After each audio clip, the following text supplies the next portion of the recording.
everyone, welcome to MathTex by Dhruti. Currently we are discussing matrices. It was a request from a student कि ma'am please matrices discuss करो and therefore we are taking this topic. Matrix multiplication આપણે કરી ચૂક્યા છીએ and in this session I am going to take a solution of system of linear equations using matrices. અને આ સેશનમાં આપણે method જોવાના છીએ ખાસ because what I think is કે જો તમને મેથડના સ્ટેપ્સ પ્રોપરલી ખબર હોય ને તો ક્યારે એમાં ભૂલ ના થાય. તો ઓલવેઝ સ્ટેપ્સને ફોલો કરો તો ક્યારે એમાં તમે મિસ્ટેક્સ નહીં કરો. Okay guys, so let's begin. But before we take examples, if you are new to this channel then please subscribe and press the bell icon because we are going to discuss all the topics from the syllabus of diploma and degree engineering. Okay guys, so before starting any example, first of all આપણે એ જોવું પડે કે method કેવી રીતે કરવાની છે. I always prefer કે સ્ટુડન્ટ્સને steps ખબર હોવા જોઈએ. If you know the steps તો બહુ ઇઝીલી એક્ઝામ્પલ થશે, ફાસ્ટ થશે અને ક્યારે ભૂલ નહીં થાય, ભૂલના ચાન્સીસ બહુ ઓછા થઈ જાય. ઓકે ગાઈઝ, તો first of all let S see the method કે કયા સ્ટેપ્સ આપણે ફોલો કરવાના છે. ઓકે, તો સપોઝ મારી પાસે બે ઇક્વેશન્સ છે સિસ્ટમમાં કે a1x plus b1y is equal two c1 અને મારા સિસ્ટમનું બીજું ઇક્વેશન છે a2x plus b2y is equal to c2. These are two linear equations. મારી પાસે આ બે ઇક્વેશન્સ છે. અહીંયા બાજુમાં આપણે એક એક્ઝામ્પલ પણ લઈ લઈએ સાથે કે સ્ટેપ્સને સમજી શકાય. સપોઝ મારા બે ઇક્વેશન્સ આવા છે x plus 2y is equal to 1 and 2x minus y is equal to 3. Suppose આ બે ઇક્વેશન્સ છે. ઓકે, તો અહીંયા જો કમ્પેર કરો તો a1 એટલે x નું કોફિશિયન્ટ છે 1, b1 is 2 અને c1 is 1. એવી રીતે a2 is 2, b2 એટલે y નું કોફિશિયન્ટ અહીંયા છે -1 અને c2 એટલે કોન્સ્ટન્ટ 3. રાઈટ, તો માય સ્ટેપ 1, જે મારો સ્ટેપ 1 છે એ શું છે? બીકોઝ સી મારે મેટ્રાઇસીસ યુઝ કરવા છે ને, અત્યારે મેટ્રિક્સ તો છે ને અહીંયા આગળ. તો first I have to convert this system into matrix equation. Okay, એટલે મારી જે ફર્સ્ટ સ્ટેપ હોવો જોઈએ એ શું હોવો જોઈએ કે આ જે સિસ્ટમ આપેલી છે એને હું એક મેટ્રિક્સ ઇક્વેશનમાં કન્વર્ટ કરું. તો એ મેટ્રિક્સ ઇક્વેશન કંઈક આવું છે ax is equal two b. જ્યાં મેટ્રિક્સ એ શું છે? A is my coefficient matrix. A શું છે? Coefficient matrix. અને જે ફર્સ્ટ કોલમ છે એ x ના કોએફિશિયન્ટ્સ હશે અને સેકન્ડ કોલમ છે y ના કોએફિશિયન્ટ્સ હશે. ઓકે, તો x ના કોએફિશિયન્ટ્સ કયા કયા છે? a1 and a2. a1 and a2 અને y ના કોએફિશિયન્ટ્સ છે b1 and b2.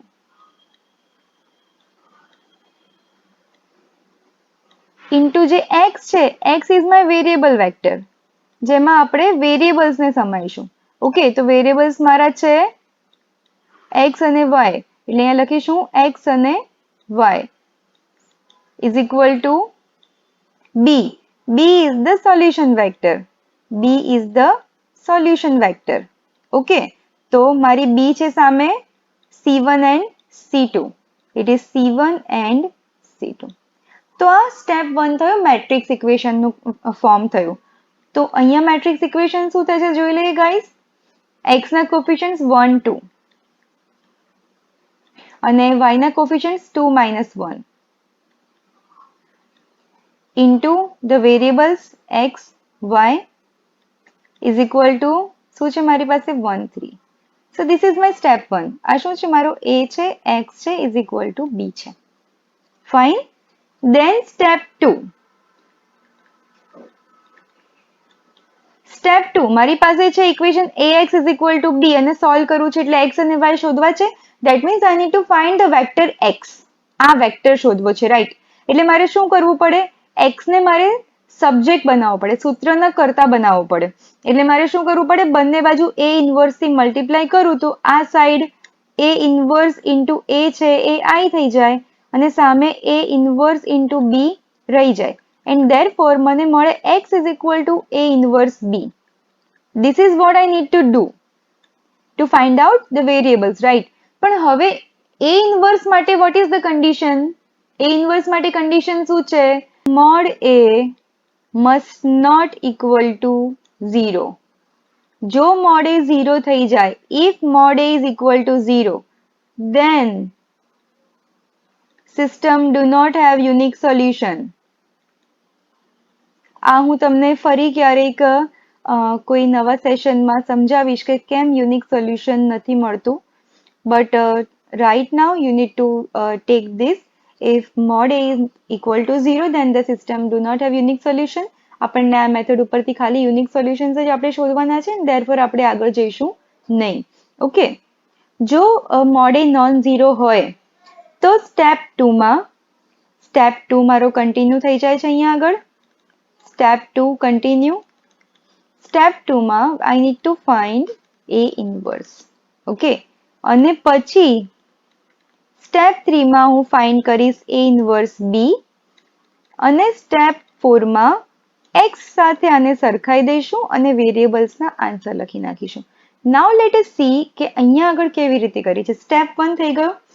હવે સ્ટેપ 2 માટે મારે સૌથી પહેલા શું કરવું? મોડ A શોધવા પડે. અને mode A is the determinant of this matrix A. So determinant of 1 2 2 minus 1, that is equal to, ચલો cross multiplication આપણને આ ખબર જ છે, right? The principal diagonal 1 into minus 1 is minus 1, minus 2 2s are 4. This is equal to minus 5, not equal to 0. And therefore the system has unique solution. Okay guys. Now step 2. મારો step 2 શું છે? Step 2 ની અંદર I need to find out A inverse. અને A inverse નું formula શું છે? A inverse is adjoint of A divided by mod of A. હવે adjoint માટે મેં એક શોર્ટકટ તમને શીખવાડેલો છે. જો ના ખ્યાલ હોય તો એકવાર ફરી જોઈ લઈએ કે adjoint 2 cross 2 માટે શોર્ટકટ છે. If I have a 2 cross 2 matrix, તો એનો શોર્ટકટ છે. શું છે shortcut? Matrix A is here. તો જે પ્રિન્સિપલ ડાયાગોનલના એલિમેન્ટ્સ છે 1 અને -1, એ બંનેને ઇન્ટરચેન્જ કરી નાખો. એટલે -1 અહીંયા આવી જાય ને 1 અહીંયા આવી જાય. તો પ્રિન્સિપલ ડાયાગોનલને હું ઇન્ટરચેન્જ કરું છું. અને જે સેકન્ડરી ડાયાગોનલ છે એની સાઇન ચેન્જ કરો. એટલે પ્લસ હોય તો માઇનસ કરી નાખો, માઇનસ હોય તો પ્લસ કરી નાખો. અહીંયા બંને પોઝિટિવ છે 2 2, તે થઈ જશે -2 -2. આ તમારો એડજોઇન્ટ થઈ ગયો. આ શોર્ટકટ ખાલી 2 cross 2 માટે છે. હા ગાઈઝ.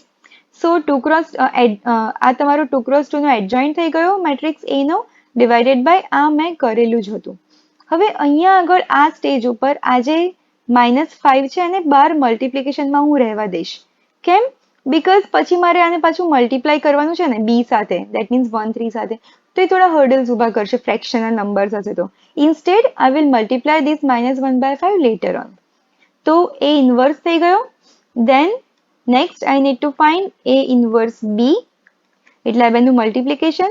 તો A inverse છે મારો -1/5 into -1 -2 -2 1 into મારો B છે, I have written here 1 3. એટલે આને આપણે મલ્ટીપ્લાય કરીએ તો શું મળે? -1/5 into first row first column -1 into 1 -2 into 3, -1 into 1 plus -2 into 3. એવી જ રીતે આ સેકન્ડ રો સાથે આ column -2 into 1 plus 1 into 3, and therefore what I get -1/5 into -1 plus -6 is -7, અને -2 plus 3 is 1. એટલે આ મને મળ્યો A inverse B. અને નેક્સ્ટ સ્ટેપમાં મારે x સાથે કમ્પેર કરવાનું છે A inverse B ને. મારો x હતો xy, અને A inverse B મને શું મળે છે? -1/5 into the matrix -7 અને 1.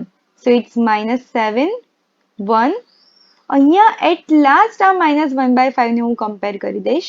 Therefore I have xy is equal to minus તો પ્લસ થઈ જશે અને 7/5 રહેશે.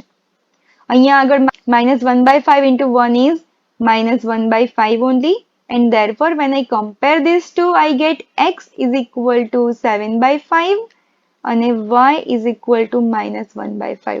This is my final answer.